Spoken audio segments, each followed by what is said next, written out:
So to lay out the rest of this afternoon, I know the agenda said 3:30. In reality, our IMP meetings need to be, and that's the thing I forgot to change on our schedule, is they should be from 9:30 to 4, because we were 9 to 4 before, and so not 9:30 to 3:30. It needs to be 9:30 to 4 so that our schedules are appropriate. So, yes? Absolutely understand. So here's how I'm going to lay it out. Now for about the next half an hour, 45 minutes, we're going to discuss what data collection should look like. You know, the conversation will continue at the working group, but let's get it as close to an agreement as possible what that should look like. And then I'm going to spend about 45 minutes from 2:15 to 3 o'clock discussing any items that were not board direction, i.e. third-party verification, any items on the DSA letter, Scott Harvey suggesting of wanting a sliding scale. I don't care where we are at 3 o'clock. I'm cutting off that conversation, and we were going to discuss seismic safety from 3 to 4. So any objection to that being the order for this afternoon? And if you have to go to the restroom, please just excuse yourself. We will not have an afternoon potty break, because we'd like to pontificate and took a long time this morning.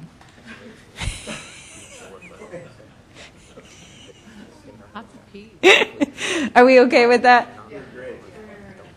All righty. So the board directed us, as you can see with the IMP write-up, the very last paragraph, we were directed to collect data. So OPSC, do you have suggestions on how we should collect that data? Let's see. Well, one way would be to add a page to the PIW. I think we had kicked that around a little bit. The HPIW, as Bill would have it called. The other way would be possibly submission of cost estimates up front. That would help a lot, I think. And you know, via the expenditure report is another way that we could quantify the costs associated with high performance components. I think the one issue that we need to focus on, though, and maybe we need to talk about this, I'm not really sure because I'm not an expert in this kind of thing, but you know, when we're looking at the cost of high performance, are we looking at the cost of the components that are actually installed in the projects, or are we looking at the differential cost as to what, say, a standard air conditioning system versus a high performing air conditioning system would cost? I think that's what we need to. That's one of the things that I think we need to talk about and kind of keep in mind when we're discussing this. So I guess the three things that we had thought of were the PIW, the expenditure report, 5006, and cost estimates up front. So that's where we're at right now. And then I would like, before we go there, DSA, any comments, suggestions on this? Because I know some of it comes through you if you had thought about this. We had a meeting yesterday, and our comments are combined. Okay. All right, then Dennis? Yeah, I think it would be a good idea to get some professionals involved in this, some cost estimating, and perhaps some contractors involved in these that know the actual costs of what goes into some of these high performance issues. And I would suggest that maybe we put together another working group that has some of those people. Dennis, we don't have time. Straight up, Dennis, we don't. Then I don't think this is feasible. I really don't. I think there's a lot of problems with trying to do exactly what Brian was talking about. How do we break out the incremental cost of just what is high performance over what is needed to be included in the project? Many of these, many of the aspects of chips and high performance are an integral part of the design, and it's difficult to break them out. And I think to try and come up with something today in just an hour is not feasible. Okay, let me refrain. We need to figure out the language of what the language should be to require a report or data collection. And like I said, with financial hardship, you know, we are requesting a report. We would then come back to the implementation committee of what would that. So we actually today need to figure out what the language should say in the regs of the report, and then what the report or data collection should look like is kind of like the expenditure report or PIW. We'll come back here and do that, which will then go in a separate form, because I see that that's the only feasible way, like you said, of actually getting it right, but we need to have language to go in that requires data collection, and then we can figure out how that data collection should look like with experts by having meetings after. Fred has the next comment, then Lee, then Bill. Teresa, the points, you collect information on who gets which points, how many meet, this or that. Okay, so that would be already available and would continue on under that. So. Can I make a clarification? Sure. And OPSC can correct me if I'm wrong, but when we spoke, it wasn't that the cost estimate would be anything special or different than what a normal cost estimate would be for a project, because Dennis, correct me if I'm wrong, but most projects have some type of estimate done. Not necessarily Okay. detailed. Not that detailed. No. But as far as whether the HPI is pulled out or not, I don't think that was our intent, because I know that's very difficult to do. The intent was just to get a cost estimate to see that, windows were put in and they were, low E, whatever it is. The kind, Just the kind of type, and what the cost. Right, right. It wasn't so much to see the differences. Hold on. It was Fred, Lee, then Bill, then Dennis. So to continue on, instead of trying to isolate every of the 20 variables, maybe there's with enough data that there can be some regression done to identify those components with the gross cost. And maybe there's easy, not having to distinguish between air conditioning and this, that, and the other thing, if that's. I'm not, what's your exact question? Well, just if that, it could be a possible, instead of looking at here's the entire cost and here's the green features, there's through some regression to be able to identify some heuristics out. It just may be faster than and do that. But. So you're saying use the HPI scorecard instead of an estimate? Well, compare that to the estimate as Yeah, to the that features was- you get for that yes. total dollar without having to distinguish. I think that was the intent, to collect some data on the costs of what green schools cost, and not necessarily require that they pull out, the differences, because we know that's not really that possible. And that wasn't board direction. Board direction was not about collecting data to pull out the cost differences. green. So Oh, nope, Dennis, sorry. We got to go Lee, Bill, then Dennis. In the school that we just built, I asked, this is the question that everyone wants to know. So I did ask my architect and my contractor, and it's a lease-back school, so I could get the itemized number, the cost from the contractor, and that's much easier than on a hard bid school. They might not tell you, a hard bid project, they might not tell you exactly what each thing costs. But for lease-back, they're my partner. They're certainly able to give me the cost of each system, each thing that we put in, and then we had estimates of sort of the proration of the soft costs as well, like even the things like, well, how much time do you guys think you spent extra in planning and design? And we got an estimate. We got a number,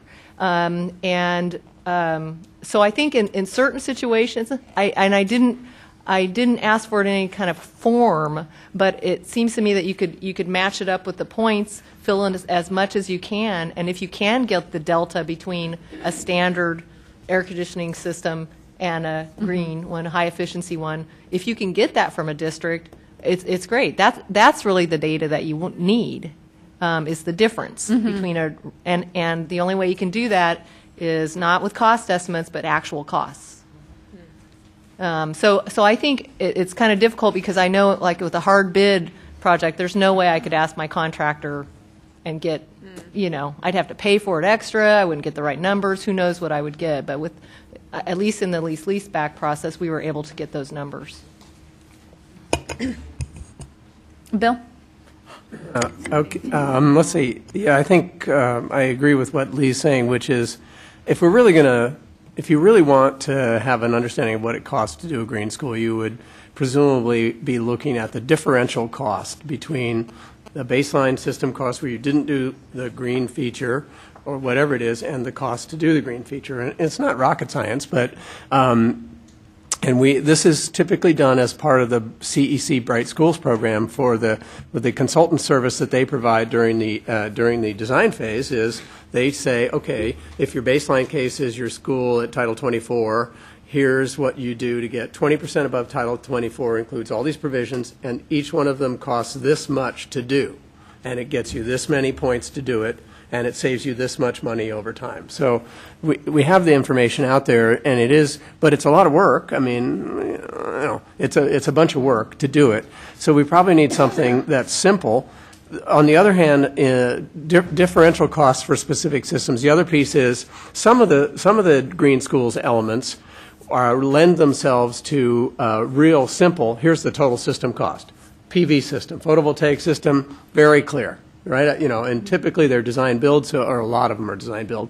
So you kind of get all your costs rolled into one. We just bid one out, and design build one that is $2.1 million, for 350 kWp, and it's whatever. Yeah, so we have those numbers. There's some things that you can do easily, total system costs. Some are probably better described as a differential cost between, adding pieces or more stringent elements on, like solar band glazing with low E coating, double glaze, that kind of thing, right? So, but it's a little bit complicated, and it doesn't strike me that the PIW is the right place to do it, given kind of some of the ways that worksheet is set up. And expenditure reporting, again, with an expenditure report worksheet, the way they're typically structured, I don't think the structure is there to get it exactly. I think you can get the costs out of, I'll stand up for the hard bidders of the world, because we bid all our projects by hard bid, and you can get any cost you want out of the contractor if you ask them to set up the schedule of values correctly to reflect what you want. So it's not the end, it's easy to do. You just have to do it up front so that you get there.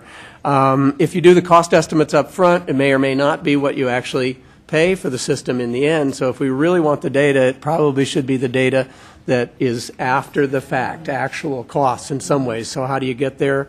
I'm not quite sure, but it's not that it's impossible to do, but it's a bunch of work if you want data that's really usable, I think, or really accurate. So is there, and hold on, it then goes Dennis, Mary, then Rob, then Kathy. So, Bill, is it possible to kind of mirror what the CDC Brightline? Bright Schools? Yeah, Bright Schools. I'm not sure it is. I mean, you guys are familiar with the way they structure their reports, I'm sure. You could probably do something like that, but it would be doing it at the end of a project, and you'd have to have a baseline of, there's a baseline cost and then there's a differential cost. You'd have to figure out what the baseline is for each system that you wanted to analyze first, and then take it from there. Okay, Mary, or sorry, Dennis? Good try. Yeah, I think one of the key issues is we need to know what this data is going to be used for. There's a difference in just getting an idea of what a green school costs over trying to establish a cost per point for the high performance system. In other words, adjusting all the points and going from, rather than a percentage increase, going to an actual cost.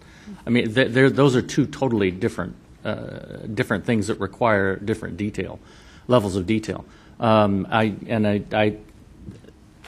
think that I still think it's going to be very difficult to do. And if we were to do, like Bill was suggesting, that have a baseline, you're really requiring two separate, fully detailed cost estimates. One for the baseline and one for the school with the HPI, and then you probably wouldn't get the detailed cost broken out for each element necessarily.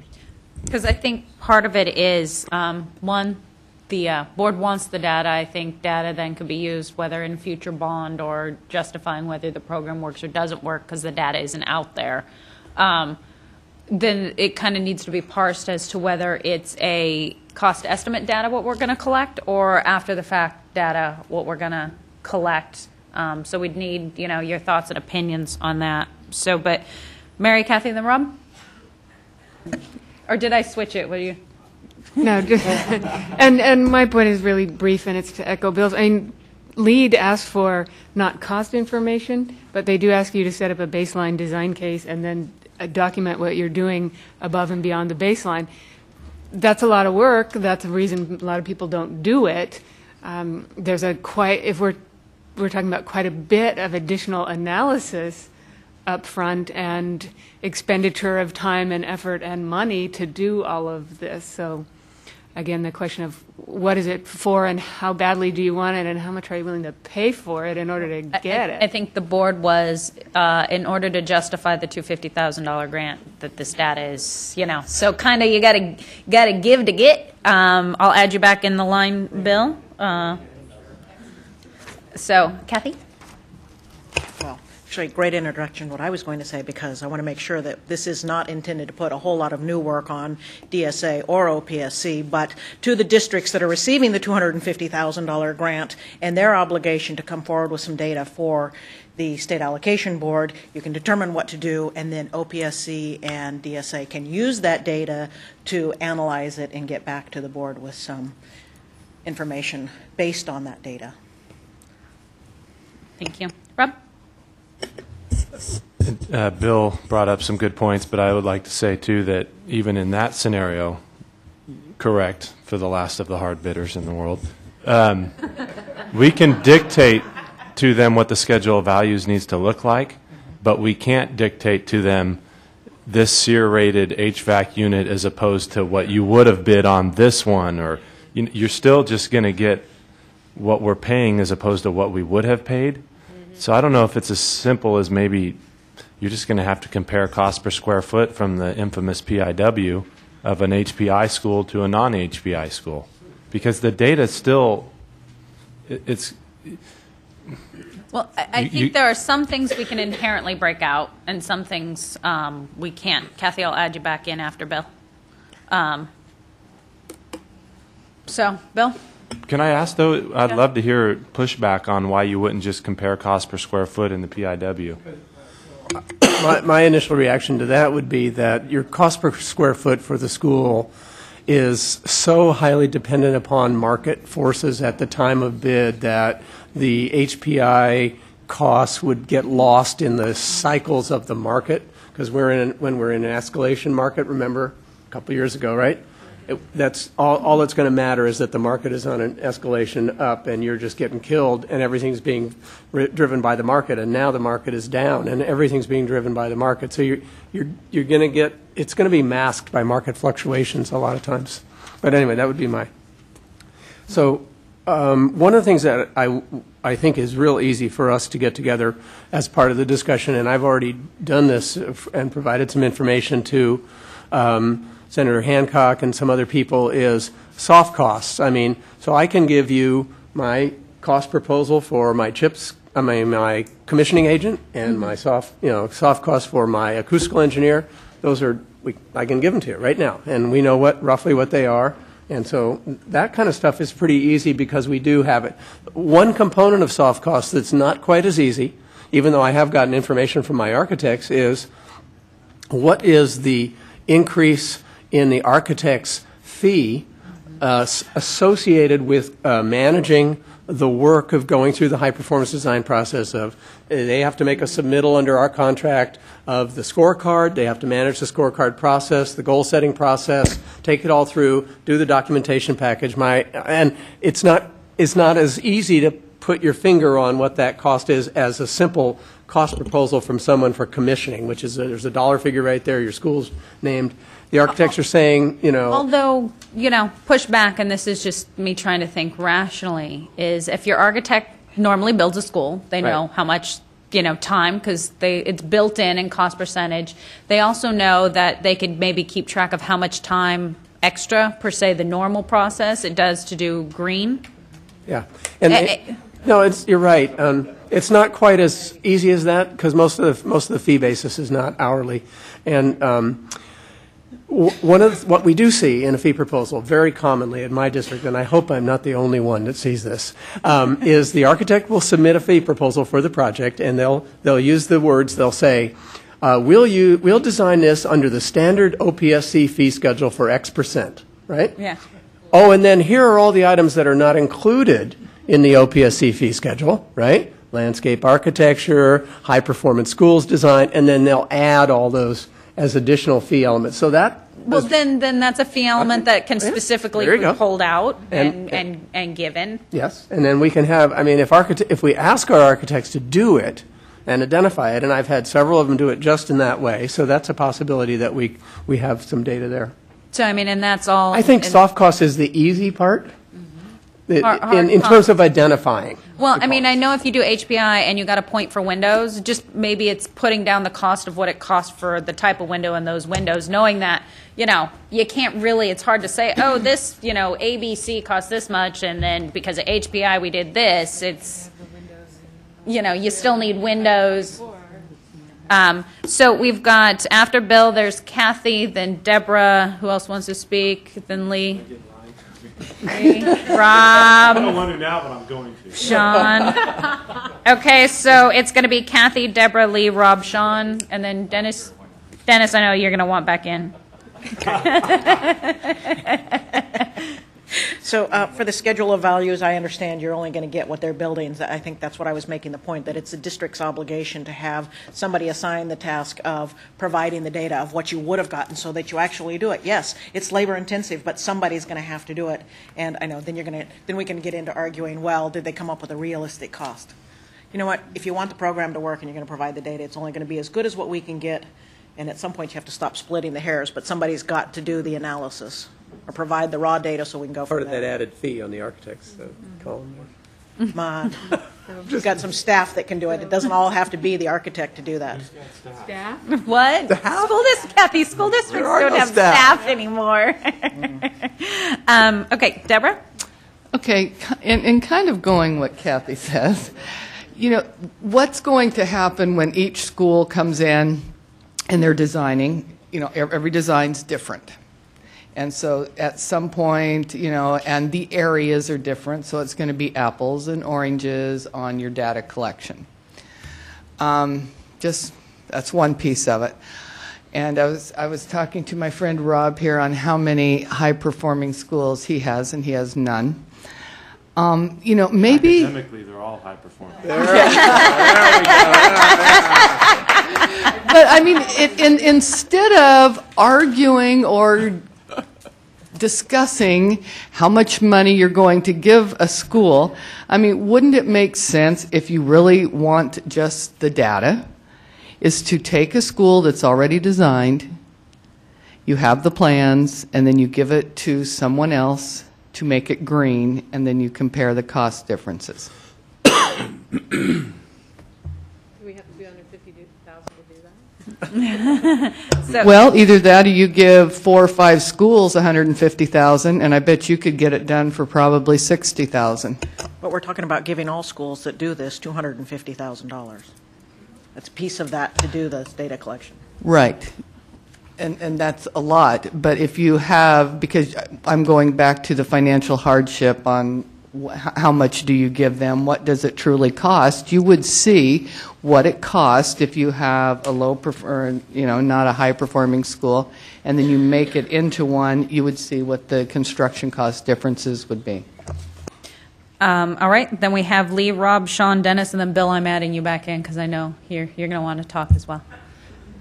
Thank you, Madam Chair. I'm going to have to go back and get the information. I kind of forget what it looks like now. But we, on our school, which is our only high-performing, well, not academic, but it's a lead school. Hope you're super It is. competitive to It's watch it. high-performing. We hope it will be high-performing academic also soon.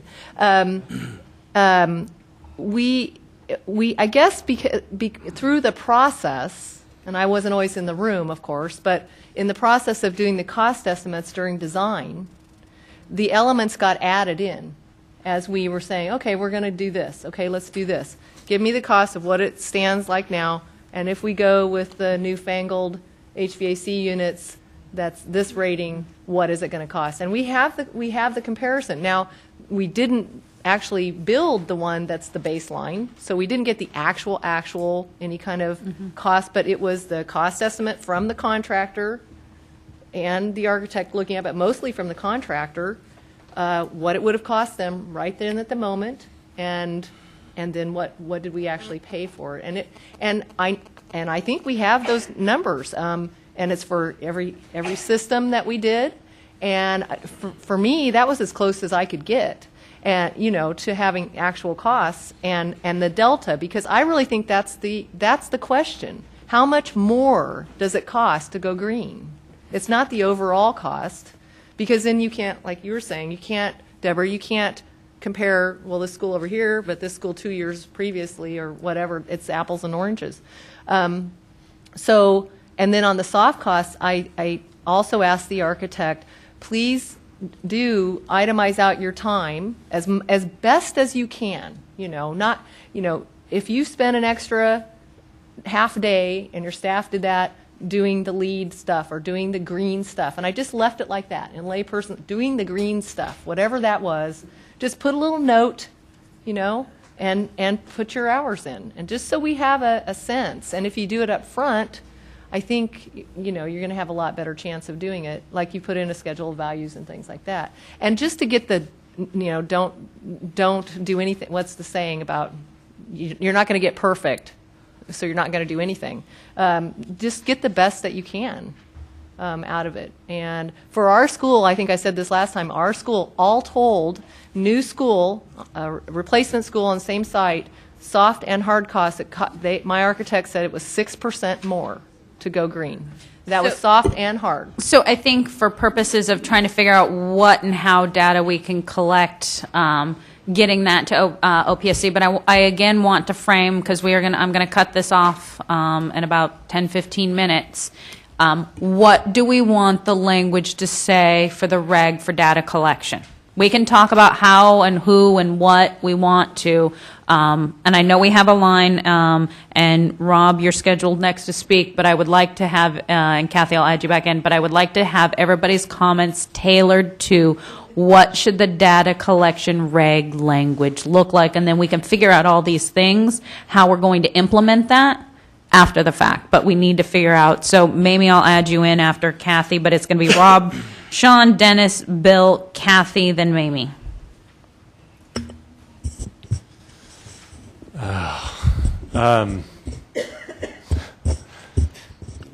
I still think that you just stick with the PIW.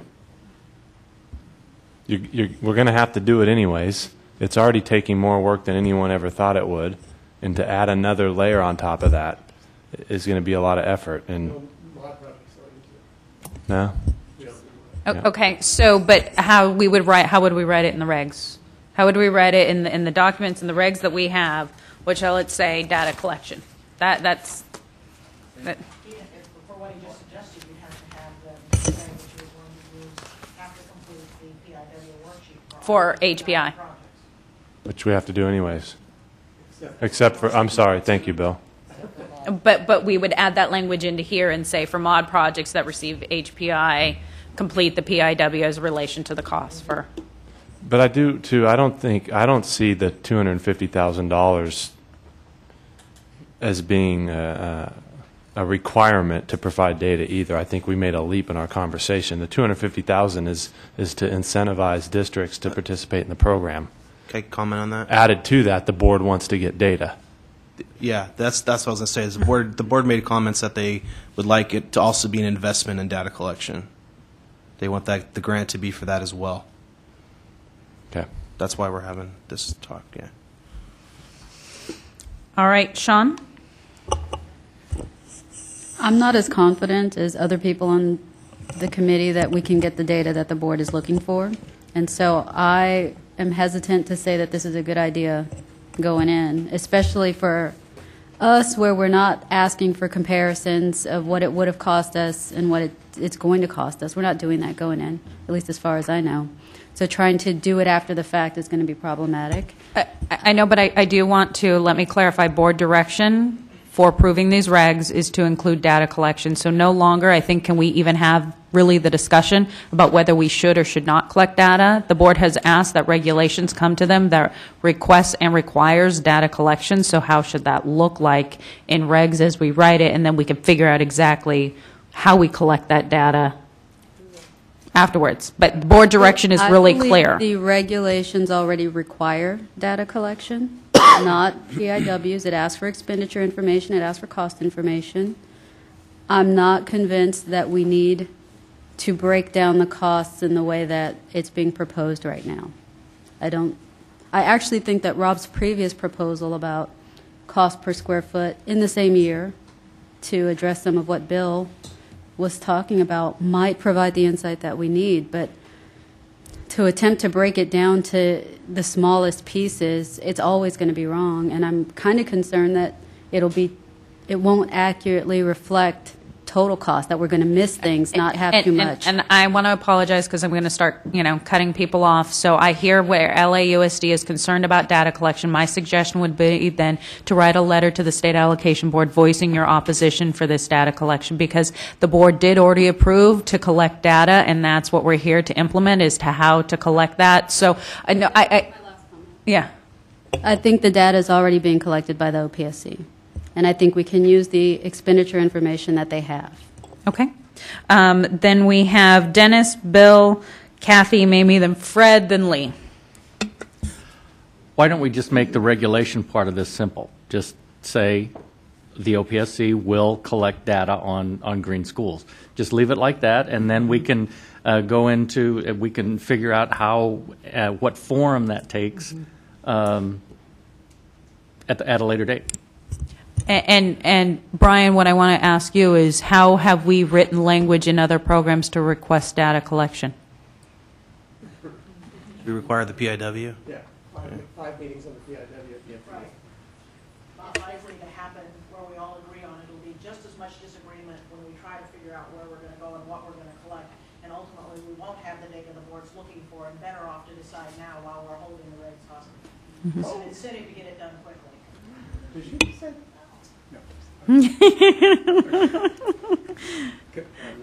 Dennis, Bill, Kathy, if you got anything else, Mamie, Fred, Lee. Okay. No, she had her say. I certified that I could quick. I'm sorry. I want to just actually echo what Dennis said, although, and I do think we need data, and I think it's important for us to understand what is going on with the program. So I would like to expand Dennis's simple sentence and sort of put this, I'd like to say, as part of this program, OPSC and DSA, in cooperation with school districts, shall implement a system of data collection to provide cost information on high-performance schools.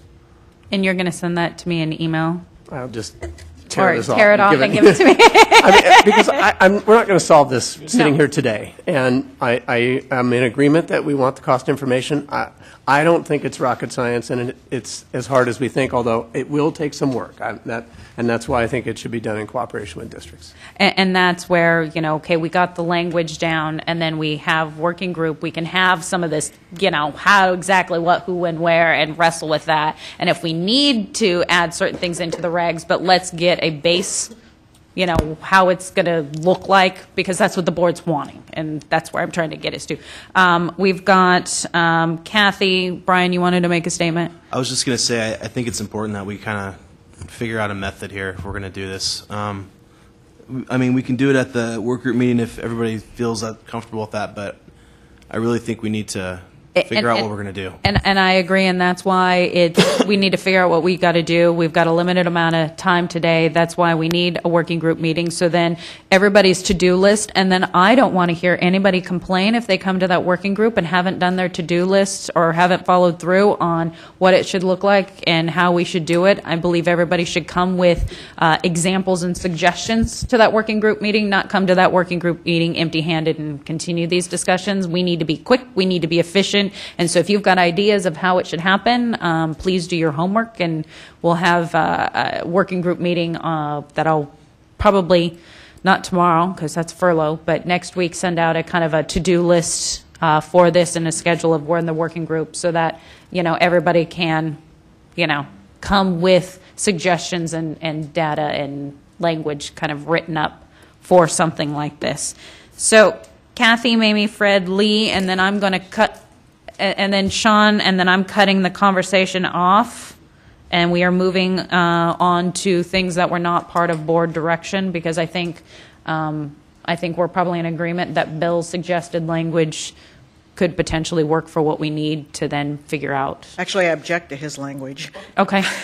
Because I think that, again, it is, no, I'm fully willing to cooperate. The idea is that it's putting the onus on OPSC and DSA to collect data. Everybody's going to say, we aren't collecting the data that you were instructed by the board to collect, but what we really need is data from the school districts that are doing these projects.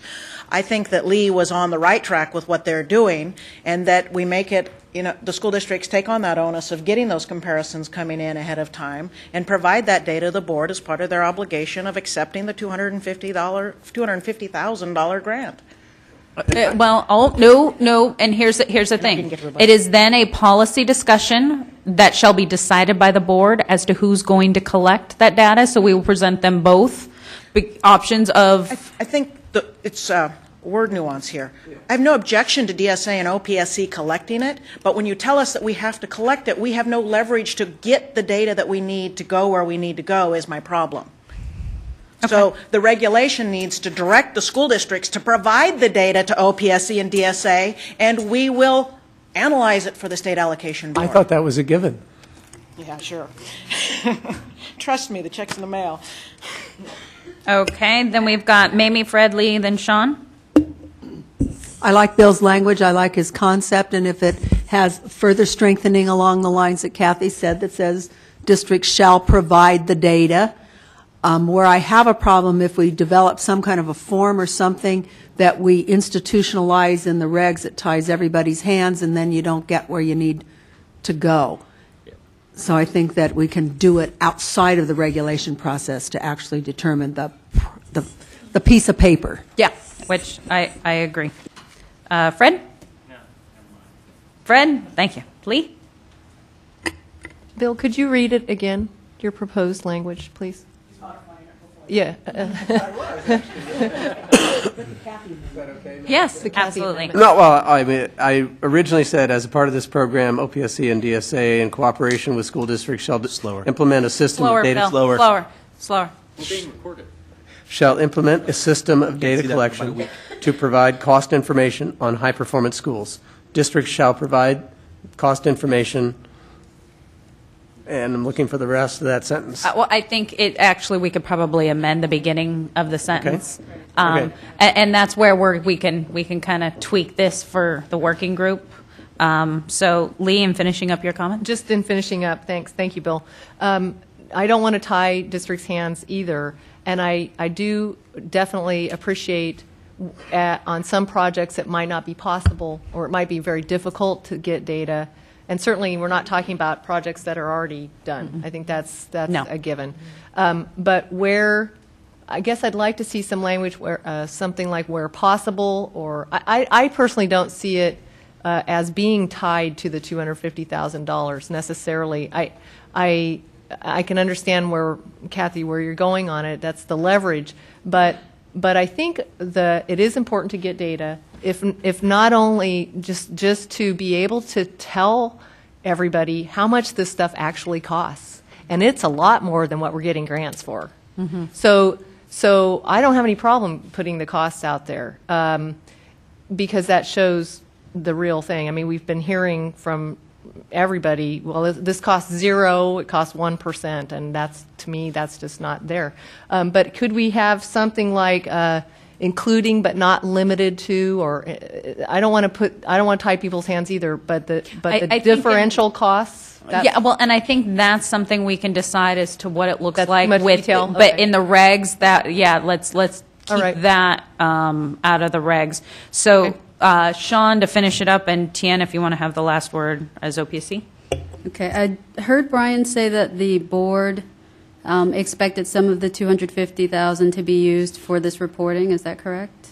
Yeah, they said they wanted it to be an investment in data collection. That was part of what they wanted it to be used for. Okay, so my comment to that is, if that is an allowable cost, we have to change other portions of the reg and maybe statute to reflect the cost of reporting as allowable under the SFP. Otherwise, we won't be able to use that But money if we start comparing the high performance to the SFP, it brings in other things. Since this is an incentive grant, I'd say you probably don't want to open up that door since this is a special program. I guess, are these costs not supposed to be included in our reporting for the school facilities program project? So, yes, these costs are included? What was that? They included in what? The reporting In the costs? expenditure reporting for the SFP project. My point is, they'll be on my 5006, but when OPSC goes through them, they say not allowed, not allowed, not allowed. So I'm saying we would need to change regs if we're going to be allowed to use a portion of that grant to pay for those costs. It's not going to be specifically, I don't think the board spelled it out that way. I think the board said as a result of giving and incentivizing, we'd like to know how the money is being used. I think, and here's the thing, I apologize. I'm going to have to start cutting off these conversations because, and I will apologize now, I'm not going to allow public comment on this specific item so that we can move on to other things. You always know you can submit written comments on this, and we're going to have a working group meeting, which, you know, is going to allow further conversation on this. I'm sorry, but we got to keep to a certain time schedule and move on. So, and I do apologize and hate to cut people off. So Tien with the last word, and then we're moving. I need to add one other thing. When we did the PIWs originally, we attempted to not name a form in the regulations, and OAL bounced it and sent it back, and we ended up having to add PIW to regulations. So please consider that when you're going through this exercise. Yeah, and if it means that we have to come back and re-amend what we do, then that's what we'll do. Tien? What I like to emphasize is the data collection is not just to justify the $250,000, and it's for all the items in the HPI. And I like to emphasize is data collection is very important. We did that for other programs such as the ADA cost, the accessibility file code, and that has provided its value for us to analyze it, and then we provide the 60% option instead of just 3% option to the school district, and school district get more funding on that. So what I like to say is data collection will really help the school district in the future, because we are going to refine this program as what we already did to raise the point to get more funding. So doesn't matter which kind of data collector it is, we are still going to discuss in the working group PIW form and kind of for enhanced or the cost estimate that like we did for the ADA and fire code requirement or others. Our expenditure report need to be enhanced, itemized or something. That can be discussed, but data collection is very important to help all the school districts in this program. Thanks. Thank you. I apologize again. I'm just trying to keep to a schedule and get us where we need to go to find some ending solution. And so from now until 3 o'clock is what I'd like to do is open it up to other items, specifically third-party verification. Tien, you brought up the desire of a sliding scale, and then everybody did receive DSA's letter in regards to suggestions that they would like to see. If anybody has any comments on those items, that is open for discussion for 45 minutes. If there is no comment, then we move on to seismic. But if there's any comment on those, I will take public comment, at least right now, first on those items. So if you have public comment on those, please come up. Oh, and as this is public comment, what I would like to say is, unfortunately, and on behalf of Bill Orr, Chips, he had to leave, but I did receive an email from him saying that he believed that the board's direction was to pass the cash chips proposal, which then allowed independent third-party verification by lead and chip standards. I reviewed the transcript, had Lisa, one of staff, review the transcript. That wasn't specifically stated, but I believe that the board, I will write up so that the board can either hear or decide specifically if they want that included. So, but I did want to let you know that if Bill was here, he would say absolutely we need to allow that. Patty? Thank you, Madam Chair. Patty Herrera with Cash. Really, it's just a question, I think, that maybe the committee or DSA needs to clarify if the committee goes forward or if OPSC goes forward with a regulatory proposal to adopt the incentive starter grant as a percentage of total project cost. I think we need a clearer definition of what total project cost is, what's included in that. And that was just, I don't have an answer to that. It's more just a question to be addressed. Thank you. I don't know, DSA, did you have some standard that you were using? Our entire fee schedule is based off of estimated total cost of construction, and then at the end of the process, through regulations, districts are required to report to us their total project cost, and we settle up on the funding or the cost of the work that we do for them through that. Construction cost, yes, total estimated cost of construction. Oh, total estimated construction cost is what we're referring to. Okay. Hey, Rebecca. Rebecca Baumann, Senator Lonnie Hancock's office. I think that we started this process many months ago in talking about what should or should not be in regs and what should or should not be in policy. And I think the original, if you go back and start in January and you at least trail Senator Hancock's comments on this grant, that embedded in much of this was a discussion of CHIPS and LEAD and the standards that they have developed over the last decade and how well known they are for having established these standards. And so we find ourselves now at this kind of crossroads of what are the next steps and what should we be doing. And with regard to third-party verification, I think we ought to keep it on the table for discussion and probably have more discussions at the work group to really understand whether or not in getting board buy-in, which we think is really critical at the local level, there is a recognition of both CHIPS and LEAD and the desire of school districts to be able to turn around to the public and say, we have met the LEAD Silver standard.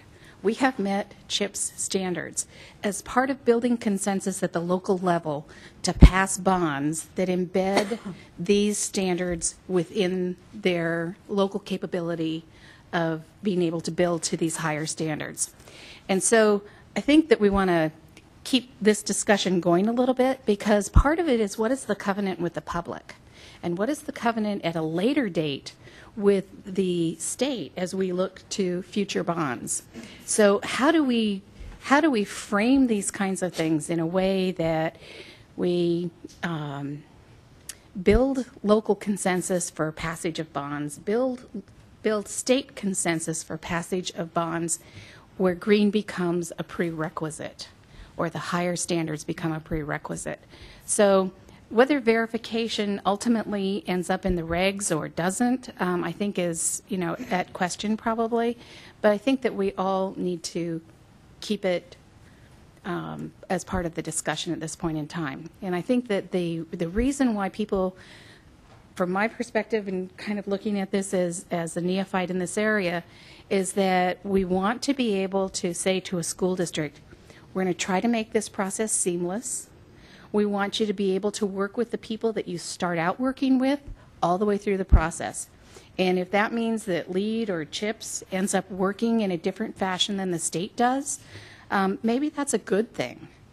Maybe it's not. Maybe we have an obligation in this process to say that the state is providing this verification. But I think that we ought to keep this discussion open for the future. And I think that that's something that we definitely want to have, is to continue this in the working group. And it may not be cooked for the regs in May, but I think the continuing of a discussion is. Well, I'm hoping actually that it is. But I think that the discussion today is really interesting because from the local perspective, those of you who have been successful in embedding this into your projects have had to really talk about this in public, have had to have a board, make this decision and then turn to your voters and say, it's going to cost us a little bit more to build these schools, but it's the right thing to do. And so you get people out there, they're working on bonds, et cetera. I think that we have right now some building of consensus at the state level, that a future bond would, any future bonds, or at some point in time, future bonds would include HPS as a prerequisite and make a lot of the discussions that we've had, somewhat moot. And that, to me, is the most critical reason why we need the data collection. We need to be able to turn around and say to the public, we're confident that the bond that we're going out for this time around is going to be able to cover the costs, and we're going to do the right thing because it's an investment in savings later. And that's what we really need to be able to collect the data on. So I look to some of the work that school districts have done, and I know that it's difficult in those soft costs to come up with something that really comes out to a dollar amount for an incentive grant. But if we don't provide these, we're not going to get to the point prior to future bonds that we can turn around to the public and in all good conscience say, this is good public policy, and that's why we're going down this road. So whatever we can do within the confines of the amount of money that we have right now, we ought to do it with due speed. And so that is where I think Senator Hancock would like to be on record in saying that this is the right thing to do, and let's position ourselves for the next bond. Thank you, Rebecca. I appreciate that. I'll go now to the IMP committee, but if other people want to come up, just come up and sit in the chair, and then you can talk when I recognize you. So, Bill? Thank you. I just wanted to thank Rebecca for her comments, and I think she's been very helpful in getting this process going, working with Senator Hancock, and I appreciate all the hard work she's put in to do it. I think I think that in terms of CHIPS certification or CHIPS verification or LEED certification as a substitution for going through the DSA high performance schools process, I think we should keep talking about how to do it, but I think in the context of where we are in the program and where we are in the bond and in this process, that in order for us to implement these new changes and get going and get more money out on the street, we should stick with what we have here before us in terms of changes to the program and the points, and continue with the DSA review approval process as it is. I think it's a good idea to keep the discussion on the table for all the reasons that I think we've all as a committee talked about over time, which is that we have a national standard and a state standard for green building that are both recognized as meeting all of the real criteria for green building for schools or for all different types of buildings, and so it would be good for us if we could utilize those as a metric and a measure of where our schools are in the future. I just don't think we're going to get there in time to really get these changes going and get this money out on the street. So I like the idea that Rebecca said about keeping it on the table and keep discussing it, but I think we should proceed quickly with what we've got here to get the money going. Anybody else? Dennis? I just had a question, and this probably is for Bill Orr. Unfortunately, he's not here, but in terms of the CHIPS verification, are there organizations or entities out there that can provide the CHIPS verified other than the CHIPS organization itself, or is it strictly just the CHIPS organization? I don't know. Does anybody know? Okay, that was my question. I was wondering whether I don't think so, but I don't know for sure. Yeah, I was wondering whether it was like with structural, with DSA and structural, they basically certify people to do these checks, but it's just the one organization. Well, and that's a question we can email Bill and see what that answer is. Is there any other public comment on anything else? Yes, Dennis. I just wanted to say one other thing, and that is I don't have any objection to keeping LEED in there. I think it's a very good thing to keep it in there. However, we have to realize that it probably will never be used simply because of the process of LEED being certified long after the construction is completed. But keeping it in there as a reference is fine. Yes, Brian? I'm kind of wondering, I'm hoping somebody can give me some feedback on what exactly are the major benefits that would be realized from having third-party reviews. We're still dependent upon DSA's review and the scorecard that they provide for making our determination on what the grants are going to be, and I think that, you know, that's never going to go away. We're going to always have to have that verification. So if you go out and you get LEED certification, I'm assuming there's a fee associated with that. You're still going to have your high performance review done by DSA. So I mean, I hope I'm not missing something. I just don't understand what the benefit is. I think we need to start, if we're considering how we could make a new program work, we just jump out of the box for a minute. Let's say that, I'll just make this up. You achieve a LEED Gold certification, you get 20 points, and you know or you get X dollar threshold increase in your grant. You achieve LEED Gold. Am I going in the right direction? Then Platinum, you get X number of funds.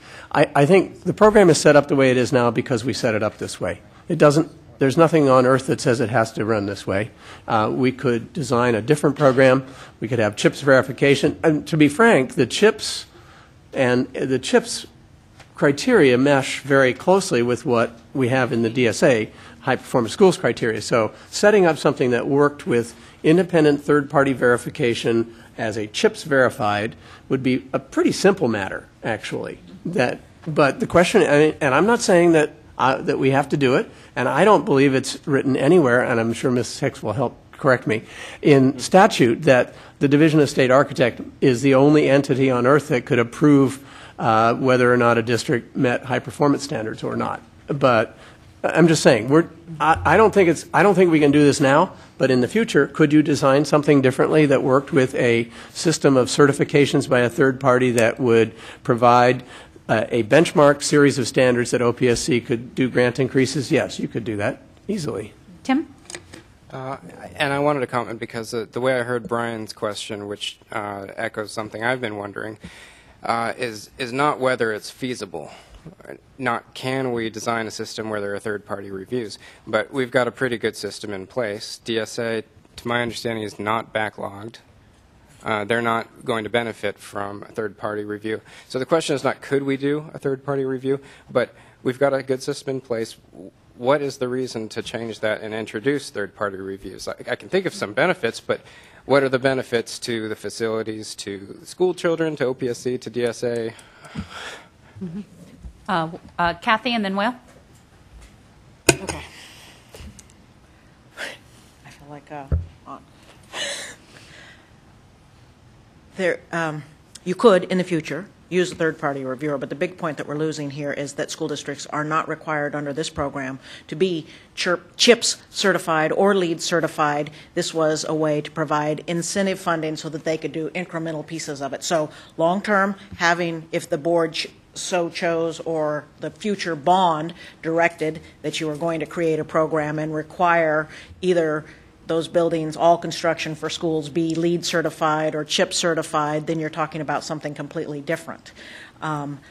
The review that we're doing is not necessarily a CHIPS review currently. We were instructed by the statute to create a funding model that would provide for high performance incentive grants, which we did, and so we have an existing program, and so I would argue that CHIPS isn't the appropriate entity to be involved in the existing program. In the future, yes, you could go that way as you're considering it, but the Field Act requires that DSA is the only entity that, except with our extension of the statute that allows us to use outside consultants to do the structural fire, life, safety, and access reviews. It does not prohibit any other entity from doing the HPI reviews.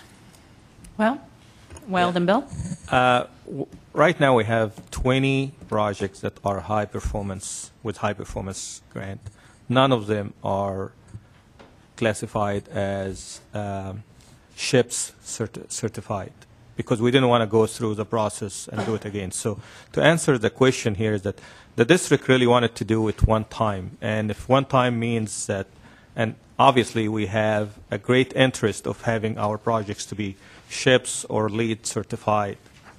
because that's obviously what everyone is aware of. And that, so what we're looking for is one time which allows the district to take advantage not only for the high performance grant, but also with the certification of these projects to be either CHIPS or LEED. And that's one of the reasons I think from our end we really don't care of who does it, but we just wanted to get the certification as well and not to duplicate the work and effort. Thank you. Thanks, Will. Bill? Just to comment on what Tim was asking about, why would we want to do this? I think it comes back to what Whale said also, which is these two standards, LEED, especially on the national level, is recognized as the standard for building performance for green buildings, and it's the state of the industry, and it has a certain recognition. If you say to many people, your school board, for example, if I went to my school board and said, we're going to do LEED certified projects, they would probably have a pretty good understanding of that. The public understands it. And similarly with CHIPS, not quite as much name recognition probably for CHIPS as there is for LEED, just for a number of reasons. But I think it's really just that these are nationally or statewide recognized standards that people appreciate, and then they understand that you're doing green building. And I'm not making any judgment about whether, the DSA isn't doing a good job doing it. They are doing a good job doing it. We have a system that's working fine. And so I'm not, as I said before, I don't want to change what we have now in terms of where we're going. But I think we could design something that addresses what Whale said, which is, and we get this all the time from our architects too, well, okay, we're doing HPI. Do you want us to get CHIPS verified too? Well, no, because it costs another $350, and you have to do another binder this thick to do it. So all of a sudden, you've got all these multiple standards, and so if we could get one standard that was a recognized, or whatever it is, a national, state standard, whatever, that could be recognized by the state of California as a benchmark level for grant increases, then that'd be great. Tim, then Kathy. Okay, so I just wanted to kind of make sure I understand what you're saying. One point is that LEED and CHIPS have that name recognition. And so what I was kind of getting from what you were saying is that if you have CHIPS or LEED attached to this project, it's easier to get your board members on board? Or what is the benefit of that recognition? I think there's public understanding that it means the school, that means the school is a high-performance school, that you're building green schools, that you're using your resources wisely, and it contributes to the kind of momentum in our industry of building green that we're trying to foster here. Thanks, Kathy. And I agree with all those things. The problem is, if you think you have school districts having problems coming forward to use the high-performance incentive grant, if you think that they have enough money to move forward with fully certified CHIPS and LEED projects, we're going to be having a whole lot of discussions about them not using those programs dollars in the future. Sean? I think the point was really that it costs to do it again. Mm-hmm. I think that's all it was. So if you don't have to do it in additional time, it saves the district money. That money goes to some other purpose. So kind of in just clarification. Yeah. In order for CHIPS to do it one time, you have to be going to them to be certified for your CHIPS project, and CHIPS certification and LEED certification. And the projects that we're going forward with now and where we're likely to go in the future, at least in the interim, I agree it's a great idea that we do that. We did that with the state buildings. But the fact of the matter is there enough money to do those projects? And so if you're not going for that, then you're excluding them from participating in your future program. So you're going to have to be careful where you head. I'm not trying to be argumentative about it's not a great direction. It is. It's just you're not saving the $350 CHIPS review or the stack of documentation because... Just doing it once. Right. Mm-hmm. I agree. We should do it once. If we're going to require them to do CHIPS or LEED certification on all school construction projects, okay. But in order to get the high-performance funding, they're not going to use it very much because it doesn't give them the option of doing incremental approaches to... Right.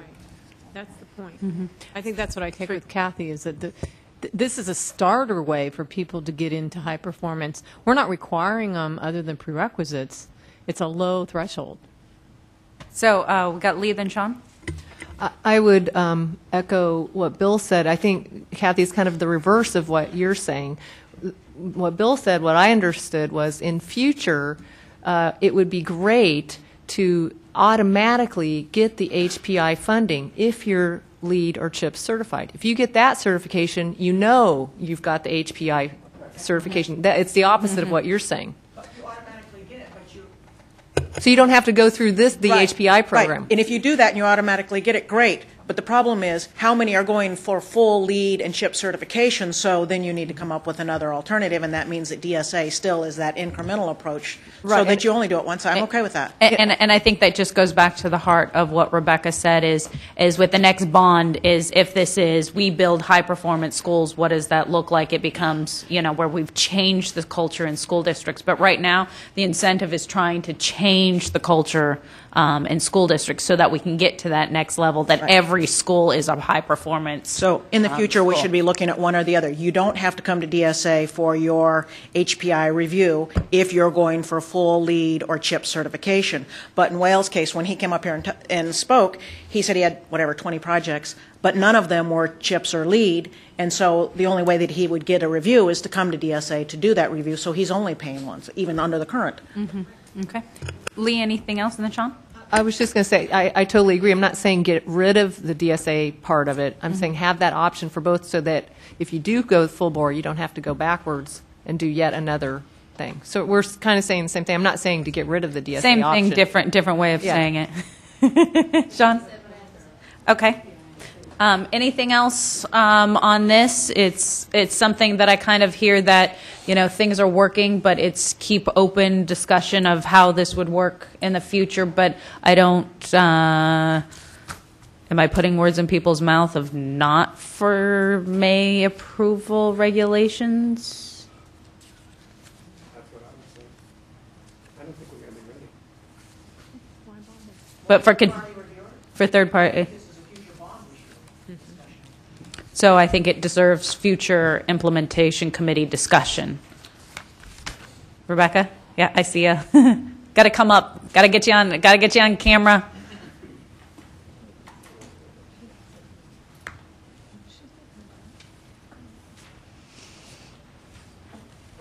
I think that Mr. Orr had an entire presentation to do today, and he wasn't given that opportunity this morning when he came up. I do think that there ought to at least be that opportunity for a discussion prior to closing out on this issue. Okay. So I would urge you to at least have the discussion at the work group meeting to keep that as an option until that he's afforded that opportunity. And do you know if he's able to send it out so that we can get it out beforehand? I do not know. Okay, I'll ask him that, and I thank you, Rebecca. But as a person, he didn't have, didn't have that opportunity. Absolutely. Kind of left, and then I'll just highlight within DSA's letter, so it at least, as I keep talking about DSA letter, but it hasn't been publicly, what is the DSA letter? In the letter, it said, in addition to providing information on typical modernization costs, the DSA recommends the following measures to ensure equity in the distribution of the new starter grant and integrity for expenditure of these funds. And these are the things that DSA is recommending for consideration. Grant amount. The revised SFP regulation should award the starter grant as a percentage of the total estimated project cost. Would clarify that to total estimated cost of construction for clarification. Okay. No, great. Data collection. The revised SFP regulation should require a detailed project estimate to be submitted with the HPI scorecard. Outreach. The DSA and the OPSC should conduct extensive outreach to ensure that each of the 1,000 school districts has an opportunity to learn about the grant, which absolutely, I know that's something that the board is going to direct. Distribution of funds. The revised SFP regulations should provide only one $250,000 grant amount per school district for the first project from the district that meets HPI criteria. Once the district is successful in completing its first HPI project, district personnel and architects become familiar with the process, so the planning and design costs should decline significantly with each subsequent project. And then the last bullet point is executive level commitment. Require the school district to provide a district-wide resolution to build green features into all their future new construction and modernization projects as outlined in CHIPS 2009 criteria, credit LEI 1.1. And so the one thing I just want, we kind of discussed a little bit at IMP, but we didn't fully, is the last bullet point, our thoughts in our last kind of 15 minutes or so on this, of those, but also what does the IMP committee believe about board resolution? Dennis, lead the bill. Well, in the discussions of setting up this program, 18 months ago, whenever it was made perfectly clear that we could not do that. There couldn't be any points associated. It shouldn't be a part of this program because it doesn't have anything to do with facilities and facility construction. And although I believe that this is, I think every school district should do this, I think it's already been established that it can't be a part of the program. So I got Lee, Bill, then Fred. I'm okay. Okay? Bill, Fred? Well, I think that was established as a policy, was it? I mean, there's no law. So, well, policy. Right, so policies can change, theoretically. Then can we get points for the... Why not? It's the board that makes the decision to direct the staff to do it. Bill? Well, I just, the first thing that we did as a part of our process was to have the board pass a resolution. The resolutions are available on the CHIPS website.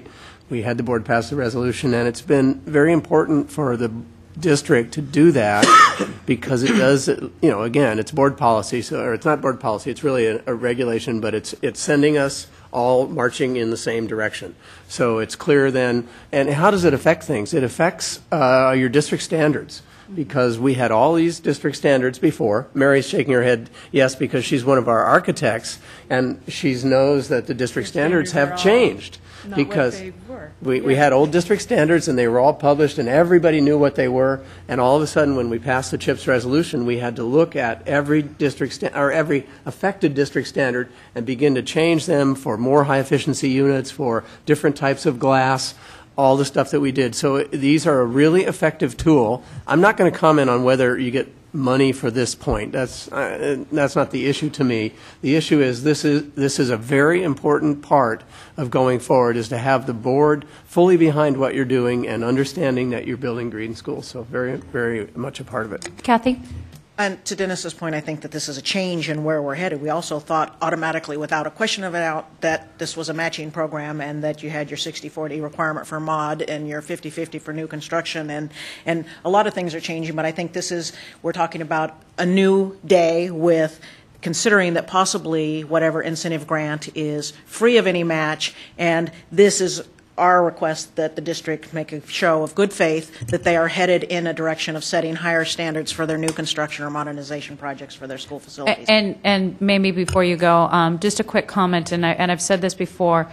Before any of this came out, Natomas Unified did adopt a resolution that we were going to build green. Now, we used, the CHIPS resolution and we amended it to make it, Natomas, but we as a district, in getting our bond in 06, passed a resolution saying that we were going to build in, high performance, healthy, green building, renewable standards in how we do things. Now, no money was tied to that, but what it did was say, we thought this was important. We decided to do this. We told the public we were going to do this, so it didn't matter if it cost more. We took it on as an education, as something district-wide that we wanted to do. And I think with allowing or saying a district to, and what she does is it's not saying we're going to build CHIPS or LEED. It's basically pass a resolution saying that we are going to build green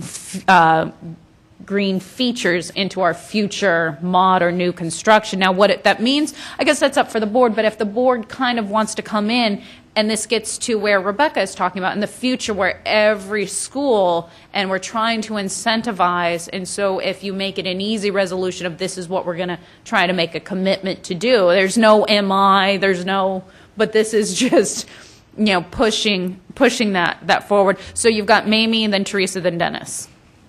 And then Sean. Where I have a concern is that if you've got a hardship school district, you've got something that requires the board to pass a district-wide resolution that they'll build green features into all their future new construction and mod projects as outlined in the CHIPS 2009 criteria.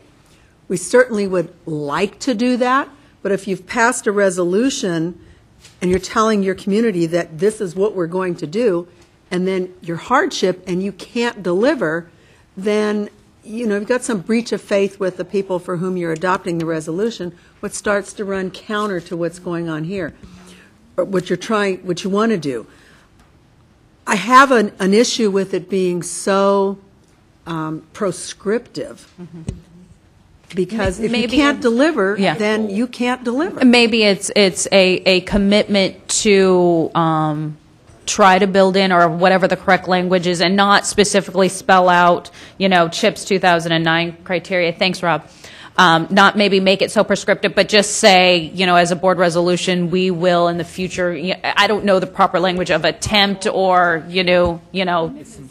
consider within,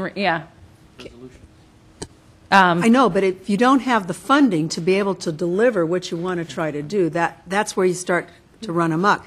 But you can still do some things. I mean, we might put a little extra money into double glazed windows, for example, and extra insulation. So you're going to be able to do some things, and you may want to do a lot, but I just don't want it so prescriptive that you end up passing a resolution to get the check mark to move on in the program, but in your future projects, you find out you can't do it. Okay, we've got Teresa, Dennis, Sean, then Lee. Just one thing, a clarification, and that is that somebody said that this would be a point for the district resolution, and this is for the two and... No, they're asking if they could. Okay. No, just wanted to understand that. And then I wanted to suggest, one of my out-of-the-box thinking is possibly, since we're going to make exceptions for hardship cases, maybe there's an exception written in for them on this resolution for just hardship situations. It's less onerous. I don't know. Dennis? I don't know how this You've all got Dennis, Sean, Lee, and then Kathy. Okay. Dennis, Sean, Lee?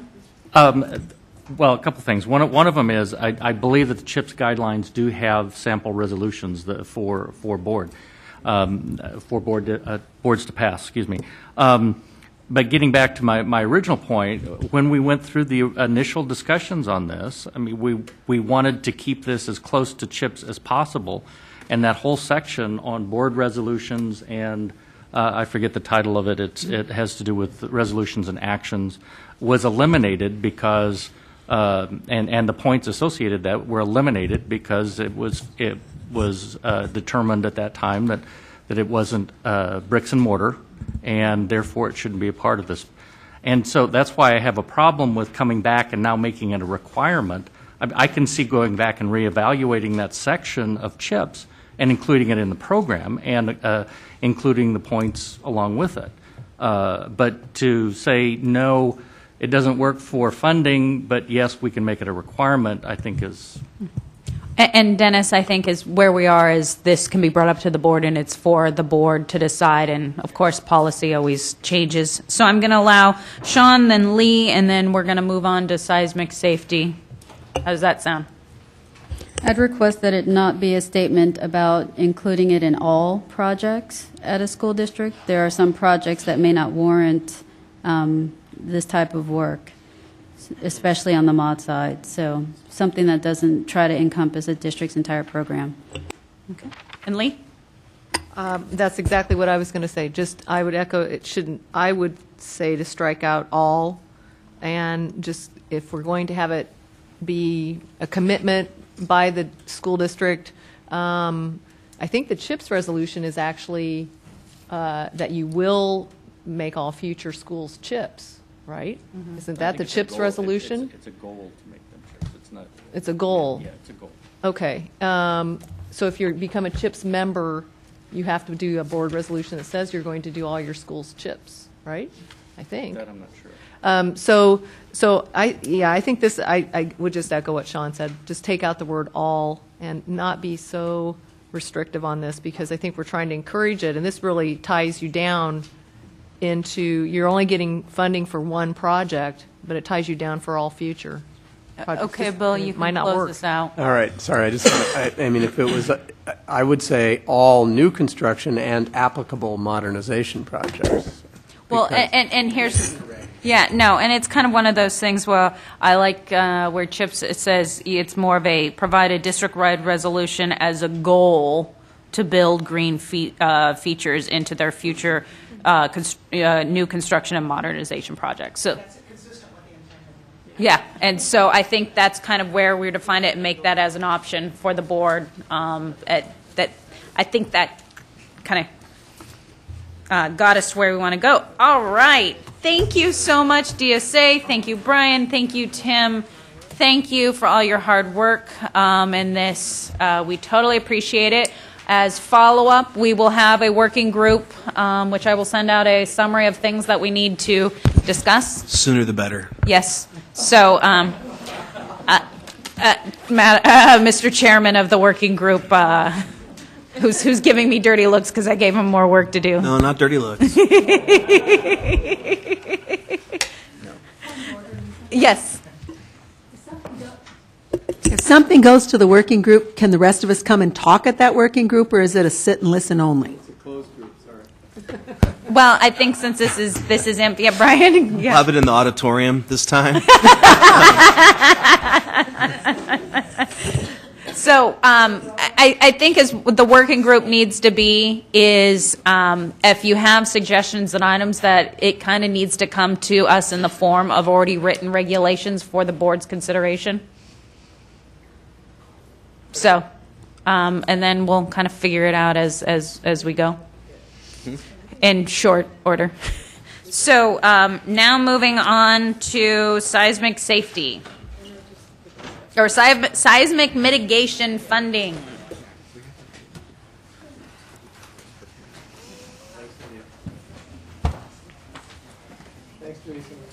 Thank you, guys.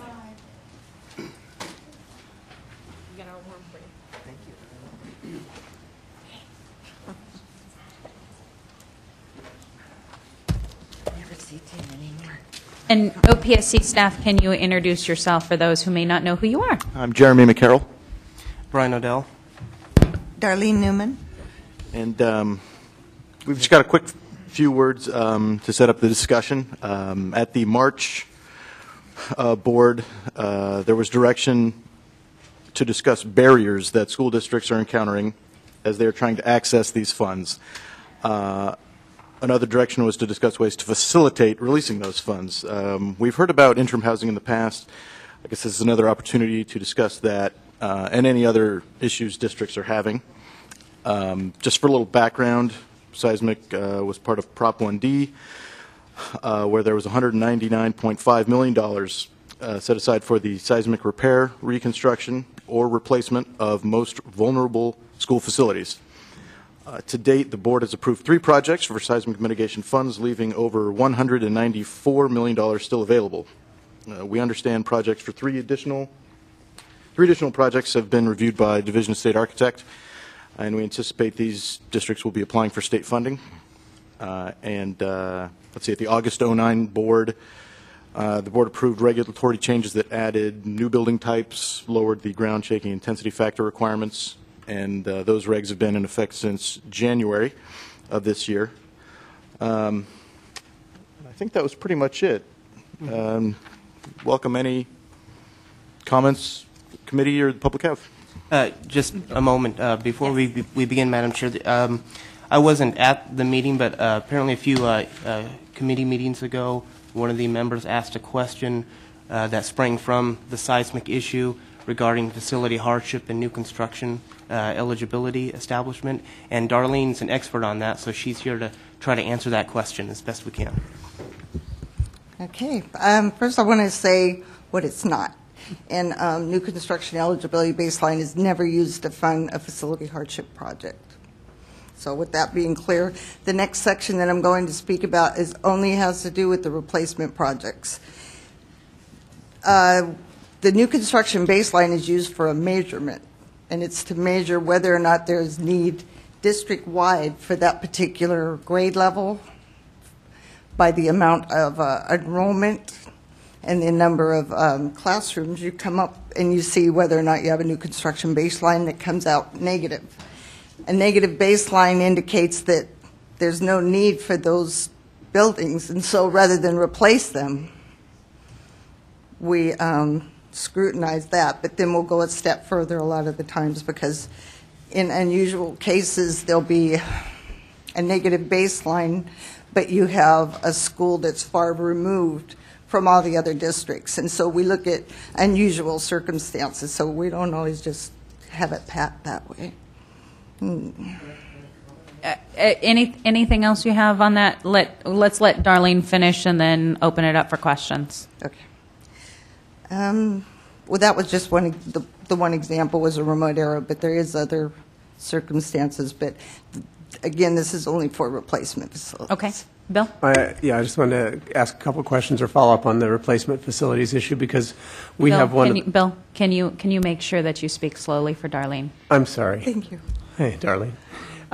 We have one of the projects that's coming in that's been approved by DSA already as meeting the criteria, and we're in the process of completing the structural engineering and now cost estimating for the minimum required work threshold establishment. We'll be submitting to DSA or to OPSC in a month or so at the latest. The project is a middle school, and in our district we have what's the word I'm looking for? Significant negative new construction eligibility at the middle school level. But the project site is located in an area, in a high school attendance area of the district, that this is the only middle school in that high school attendance area. And we believe that the project costs will be significantly higher than the replacement value of the building, than 50% of the replacement value of the building. And so we've already identified a future site. We're already designing the future replacement school. But I just want to make sure I heard you correctly. There's flexibility in how the regulations are interpreted so that the district will be able to receive seismic mitigation funding if this is the only middle school in that high school attendance area? Yeah. Well, that's not the only thing. Just to go a step further, when we do it site-specific, even if you have a positive baseline, we check site-specific by capacity and enrollment at that school. And so if you had, say, 10 classrooms, but you could only fill up 6 of them with your enrollment by the state loading capacity, then we would only replace 6 classrooms, not the full 10.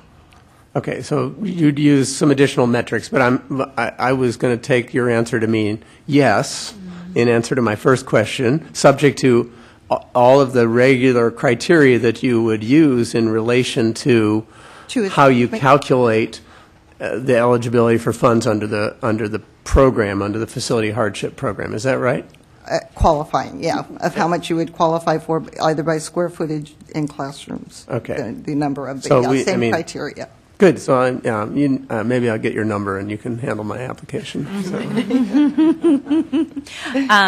If that's clarified, then on stamp page 12, under discussion, it says 2 things that we need to discuss that the board asked us to discuss and then report back to them. Barriers school districts encounter when trying to access seismic mitigation funds, and 2, how to facilitate the release of those funds. So I would now like to open it up to the IMP members, and Bill, absolutely. I guess one of the speakers had mentioned already interim housing.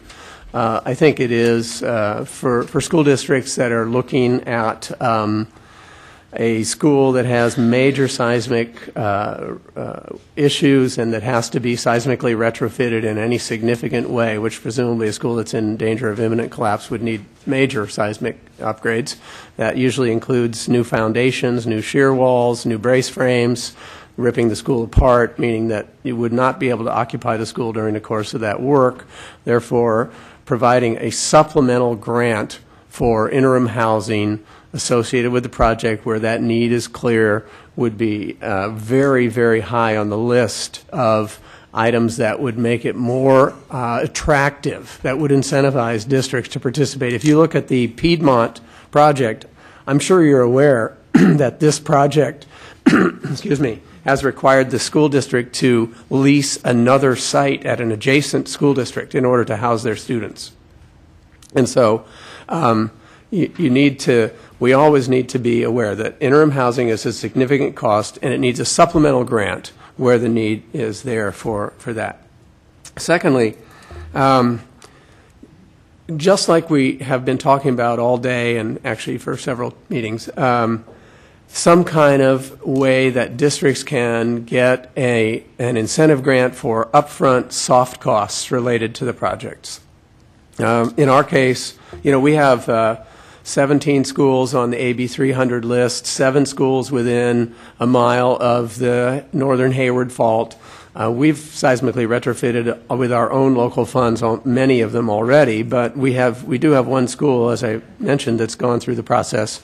We've expended significant local funds on structural evaluations first.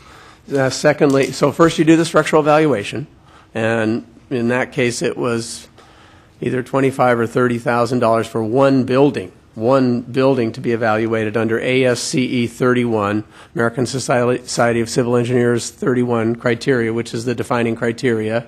Secondly, then the engineer, after that's done, and we do that evaluation and we submit it to DSA, there's some costs working to get that application done. Next in line is you have to do a structural design for the work.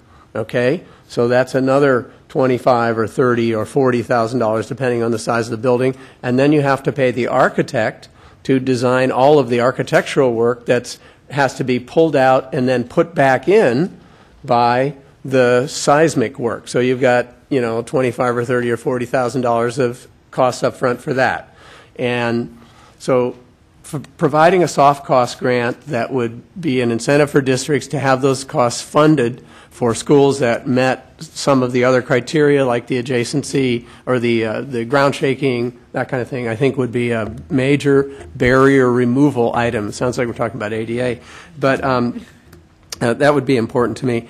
One of the other things that I think we need to look at, a third item, changing the construction types again and continuing to open up the consideration not just of construction types but of the systems involved.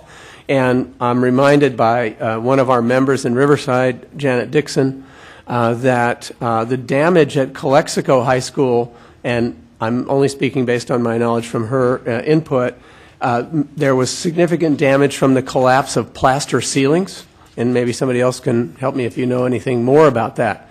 So how does, where we have building systems that are vulnerable to collapse in the event of major earthquakes, could the regulations be modified to include building systems that are highly vulnerable?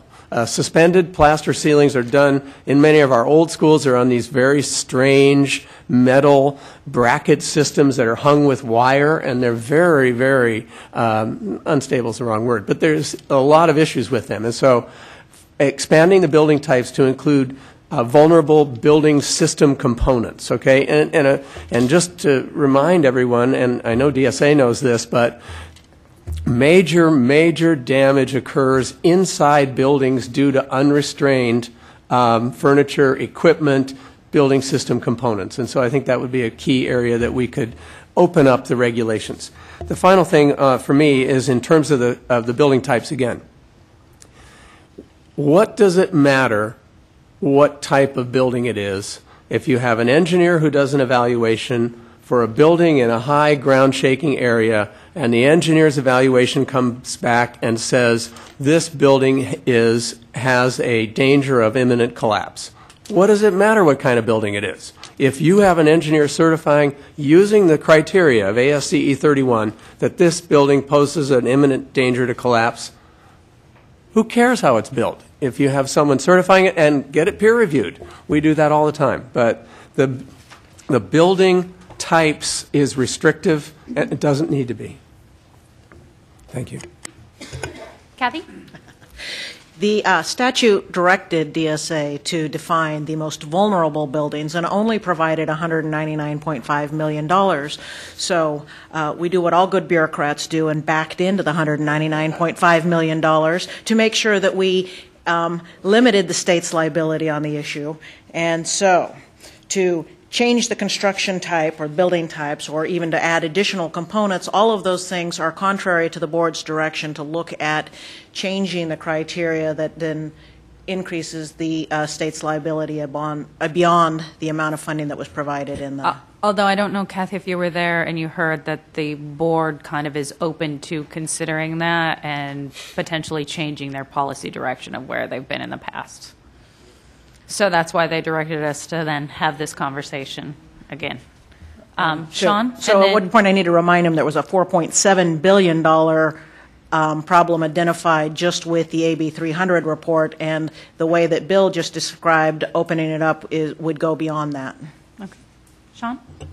To speak to that, school districts are just as worried about it, and I don't think a lot of school districts are going to get engineer's report that says your building's dangerous unless they have money to do something about it, even without state participation. Go ahead. You just reminded me, if you get an engineering report that says your building is in imminent danger of health, you're automatically eligible for facility hardship. OPSC?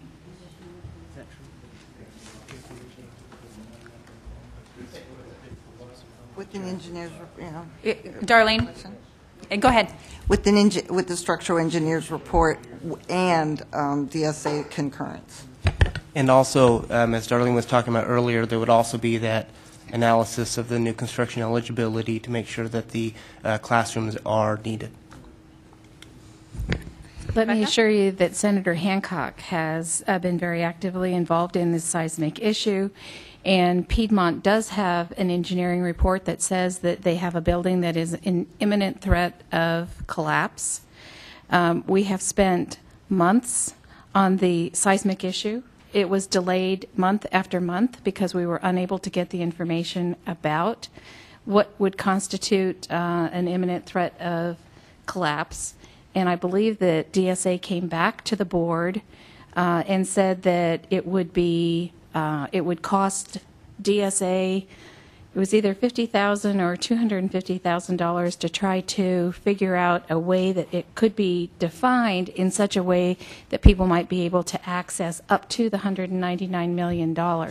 So I think that there's some confusion on this issue, and that we do want, if a school district that has imminent threat of collapse would qualify for this money, why wasn't Piedmont sent to that fund? Okay, Kathy? What we actually reported was that there was no scientific basis to determine the definition of imminent collapse. And in the absence of scientific methodology to provide a definition, any such determination would be subjective. We did say that we could do a study for $50,000 to evaluate those that were already ranked, and all it would do was give you criteria for ranking within that $199.5 million worth of buildings that had been determined to meet the existing criteria, what order of priority they should be dealt with in. And we also weren't aware at that time, but I believe that Calexico also had in 2008 a designation that from an engineer that their building would be in imminent threat of collapse, but that they have liquefaction issues and that those aren't covered by the regs. Okay. Well, we've got Dennis, then Bill. Correct me if I'm wrong, maybe the staff can help.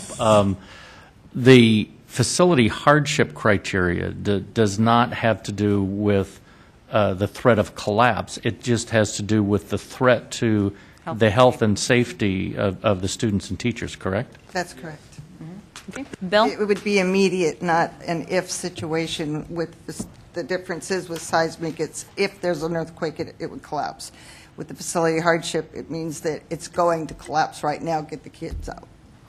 Yeah, I just want to thank Rebecca for reminding me regarding the issue of geohazards, and liquefaction is a serious geohazard, and it creates and amplifies ground shaking on the buildings. And it is not something that's recognized as anything that would be allowed for a district to come forward and to put into the mix. And I appreciate you bringing it up. The second one is landslides, and hazards from landslides are not recognized under this. Seismically induced landslide hazards are a major component of problem areas that we have along the Hayward Fault in the very steep hill areas that occur, and yet there's no recognition of how to factor that in, or nothing in the law that does this. I think I wanted just to comment on what DSA said, Kathy Hicks said, which is I can appreciate that the state felt that it would be left with the liability, but unfortunately, and they didn't want to accept that liability because right now the liability rests with the districts, and we continue to wrestle with it. And for districts that have local funds, we are doing the right thing, and we're investing those local funds in seismic upgrades in our buildings. But we need help, and we're left holding the bag still, even when the state doesn't want to assume any responsibility. Fred, then Bruce. Get some clarification. I know in the past the board has approved facility hardships based upon flooding, which is a condition much as an earthquake is a condition that may or may not happen. So there's been those situations where the board has approved something where there has been the possibility of a danger as documented by whomever. So, and then Kathy, were you saying that they could come into the facility hardship program for a seismic problem? Is that? No. If they had a structural engineering report that deemed that was building was in an imminent health of. And that's where DSA doesn't have the definition to concur with that finding? Was that? I'll defer to OPSC. It's been a while since I read OPSC's regs. I was just saying that there are other options for pursuing when you have a problem with facility hardship, which some of these buildings are. And when you're talking about going out and getting an engineering report that you're building, whatever. Okay, so you're speaking, beyond just the seismic. Yes. Okay. Similar to the way you just talked about the flood or the landslides or anything else, there are other options for dealing with it. Unfortunately, it's either post-event or there's already some condition that you have to get everybody out of there now and fix it. And if there's not a structural problem, like Bill was saying, and it's a liquefaction, a geological problem, then of course you go that direction. But it's still a health and safety threat, can be, but it still has to be measured and proven. The liquefaction issue that the gentleman from Calexico brought up, though, we had our engineers down there to look at that building, and where there may be a liquefaction issue that he wants to resolve and that's a problem for the school, it was not something that made that building uninhabitable. It was still approved by DSA to be used. There was no structural damage that they were reporting. Okay. Well, I just still, the lack of clarity of where there have been opportunities for potential safety, the board has acted to remove those potential safety hazards and not wait for the hazard to happen. So if there's a distinction between seismic and these other. Okay, so I've got Bruce, then Kathy, then Tian, then Sean. Thank you, Bruce Hancock, Gunnison Park. When Kathy made the comment about the facility hardship program, I spoke right up in the audience, agreeing, because I had been thinking the exact same thing. However, others out in the audience quickly reminded me of a situation that I actually worked on, and that was the one that Ms. Baumann referenced, and that was at Piedmont. And just so that you'll, I'm not sure this clarifies anything, but it will give you a real-life example. The school district did, in fact, have a group of classrooms that the structural engineers did give a report that the buildings were a safety hazard. I'm not sure that they use the exact words imminent danger of collapse. They may have, but the district abandoned the classrooms many years ago in an attempt. Our first thought was facility hardship, and in an attempt to file in that program, we had to get DSA to concur with that structural engineer's report. DSA would not concur because, and their rationale was understandable, but they would not concur because there was nothing about the building that was out of compliance with the codes at the time it was constructed. In other words, typically when we find a health or safety issue in a facility hardship, what we have is a failure of some sort. In other words, connections may have rusted, may no longer be there. Beams may have sagged or be delaminating. There's a physical manifestation of a change to the condition of the building. In this particular case, much like these concrete buildings, I guess, that are in this allowed in the seismic program, it was, if I understand it right, the very nature of the construction of this particular group of classrooms at Piedmont Unified that made it unsafe in the eyes of the engineer. But in the eyes of DSA, it completely complied with the standards in effect at the time it was constructed. They would not sign off. Without that sign off, we could not get into the facility hardship program. So I just want you to be a little bit aware that there is a bit of a obstacle in some cases. Okay. And Bruce is Thank you. correct. The vulnerable building definition was based on the estimate of possible damages because of the type of construction. So, and hold on, because Kathy was next, and then we have Tian, Sean, and then Bill. So, okay. Tian? Okay, what I like to say is we really worry about the student safety. So if any school district you do have any threat from the sliding or the liquefaction, let us know.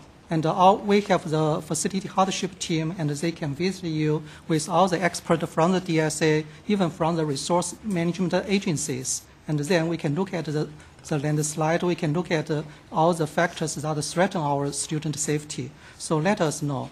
Doesn't matter it's qualified for the seismic mitigation or not, and we need to look at it. And also, Kathy mentioned $199.5 million. Yes, that's very important. It's a liability, and we already have one analysis done, and to know that how many potentially school districts that they are included in this category and reach that capacity. I think the meeting here, one major role is to identify what's the barrier these school districts haven't coming up to apply for that. And I know DSA already sent the survey, and in fact, we can more proactive to visit the school site and understand what's going on, what can we help. And then before we have that done very shortly, quickly, and then we can discuss the opening of other facility construction type or other issues that we can discuss. And Kathy, to follow up with that. Okay, first, I'm going to have to leave, so I apologize. I need to make a couple comments, and then Marcia will take over. But I do want to focus the conversation back here, and I wanted to tell you what we're working on, because we really do need to address the barriers. And when we limited the funding, it was only because we don't have the authority to create expenditures or obligations for the state beyond what was provided by the statute, the $199.5 million. So it wasn't a choice that we didn't want to accept a liability, but we only had the authority to make that definition fit that dollar amount.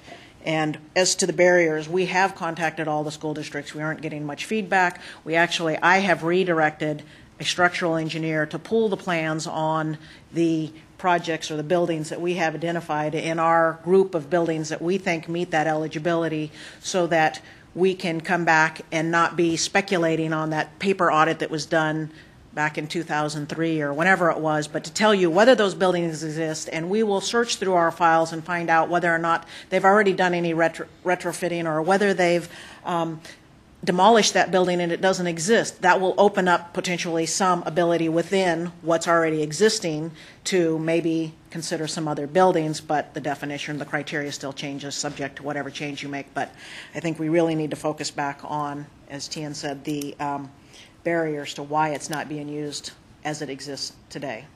Okay, we've got Sean, then Bill. I think one of the big issues is that school districts have identified what they see as the biggest hazards that they need to address, and that's not necessarily in sync with what the state has identified.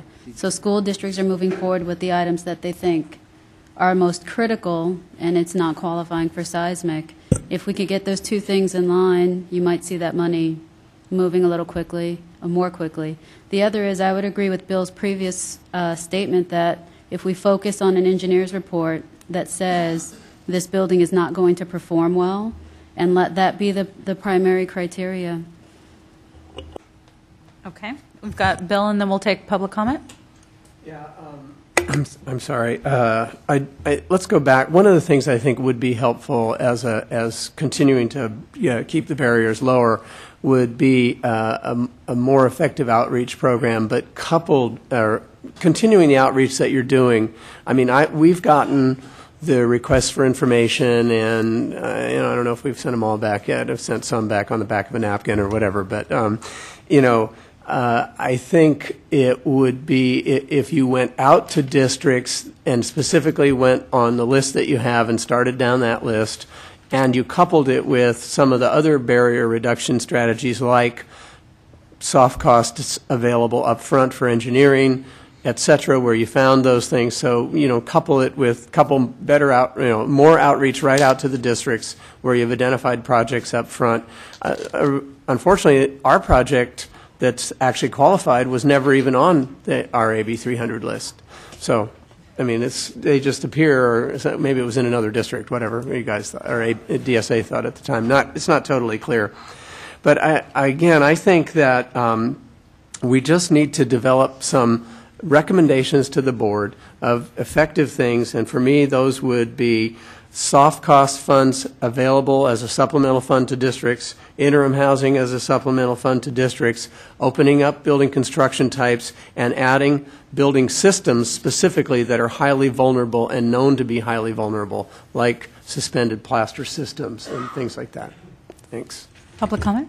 Hi, Ron Perham, WLC Architects. I just want to reiterate what Bruce said. I took a project through and got it disqualified, but I could tell you that it was a very, very difficult process. DSA is hampered by, as Bruce said, that it qualified. What further exacerbated this problem was that there were some soundproofings put in by Caltrans to help the school. And that caused additional problems, and just we were talking about, things start rusting away. We were getting nowhere until the second semi-truck rolled off a major east-west highway and landed in the schoolyard. That was the tipping stone and put it over the top. So any other comments in regards to, is there consensus as to what the barriers are? Are there any other additions besides Bill as to what we want to add as to what the barriers are to accessing the funding? Yes, Masha. Is it possible to, if we have the discussion in the future about potentially advanced funding for design, from what I heard from your description before, you mentioned that there are additional steps and additional folks you have to hire to work with the building that qualifies for this program. Is it possible to quantify it in some sort percentage terms and share that information with us so we know what it is? We generally assume 60-40 split between hard and soft costs, but is that a different type of split for a project that involves seismic retrofit? Any information like that would be helpful. So maybe we could seek that information from both Piedmont and West Contra Costa. Just the costs that I was talking about are not even the 40% soft costs of a regular project. The project hasn't even started yet. All of these costs I'm talking about are costs to see if your building qualifies, design the least, what's minimum work required, then for engineering and architectural, then pay the cost estimator to estimate it, and then get the application into DSA OPSC. There's a first application to qualify. So this is all outside of the regular cost to then design the project. The project design, the preliminary design to do the minimum work required is a conceptual level design piece that would then it would form the basis of a future project design, but it's really required up front of the entire project. Right, but just some kind of information on that includes numbers that would be very helpful, I think. And then if at all that helps or not. I know that between OPSC and DSA, folks have been working to get people to participate in the structural evaluations from the money provided by the Seismic Safety Commission. So that's about 6 districts right now that expressed interest. So that could be the beginning steps to getting some of them moving towards applying for funding. Chris? Hi, Crystal Long, Hancock Gunnison Park. Piedmont Unified actually, if I remember correctly, the soft costs, including the preliminary studies, the structural engineers to do the assessment, that was funded by the state, and I think if I remember correctly, it was about 50%. But that information is available at OPSC. Oh, that's right. We would have it in the project files. Gotcha. Okay. Because we have the projects. And then are there anything else into how to facilitate releasing those funds faster? Do you think if the barriers release, the funds would release faster? Or do you think that even if we add these things, is the liability and the uncertainty still an issue with districts, as Sean kind of pointed out? I guess I think there's probably other things going on in case-by-case basis in school districts, but one of them I assume could be the lack of local matching funds on the part of districts. My guess is that this is a match program, and I would assume that some of the districts probably don't have the funds, or they have or in their local funding cycle are not able to make a match. So I assume that's a barrier also in some cases, although I don't know the specifics of it. And Masha, do you know if that's something DSA is looking into as well? No, but we could certainly do some financial hardship outreach from the OPSC side of things. DSA is looking at the original construction plans and then trying to see if there were any subsequent alterations to the building that may have negated this problem. That's, again, only because the mailings that DSA did not provide any feedback.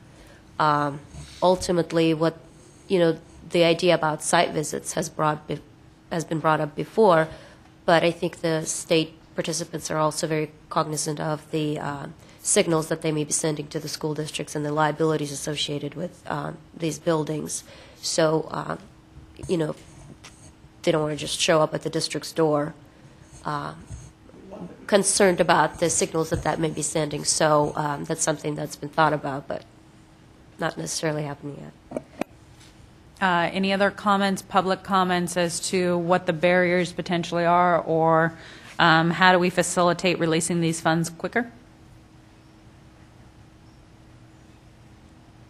All right, we'll take what we've heard here and make sure that a report gets back to the board. And I know DSA is working on getting information to include in that report. And so the last thing is as I was asked, even though CTE was kind of pulled off, I did send you the updated legal opinion as to how it was reviewed with interest could be seen as savings, and OPSC did mention that unfortunately, because DGS legal counsel took almost 4 months to update the legal opinion and didn't give it to us until less than a week before the IMP meeting, it was not time to have them update their report. But if there's any thoughts or considerations or public comment that you would like to make now, as OPSC is going to update and rewrite the report for them to take into consideration, please let me know. But to highlight, just to remind you, there was, besides Department of Finance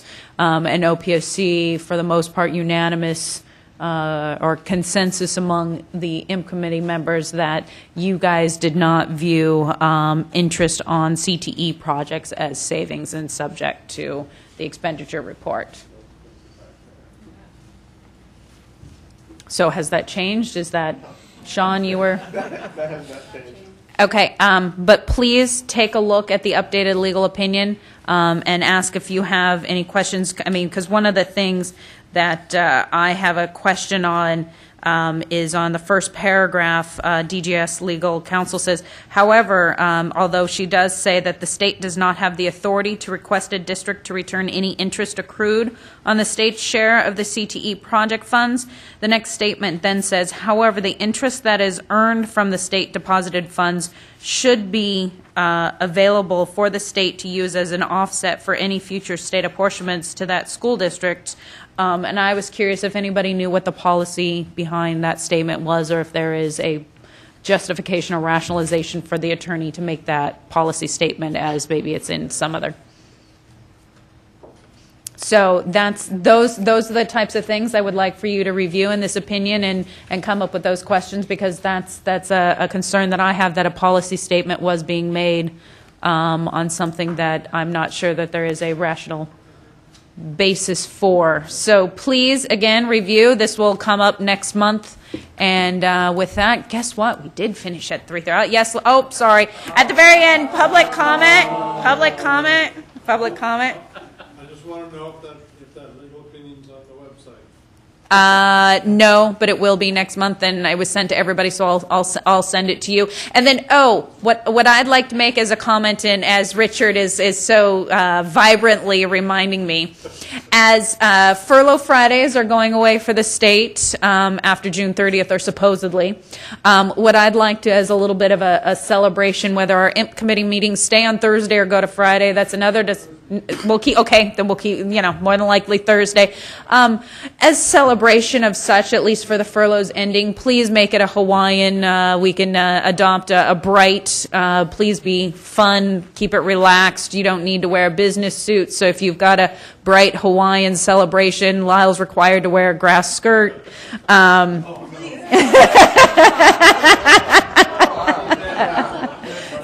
But suits are not required. Hawaiian shirts are allowed, or sundresses for IMP committee next month in celebration. So June's IMP, we get to celebrate.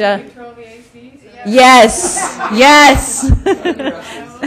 Thank you, everyone. I appreciate all your hard work.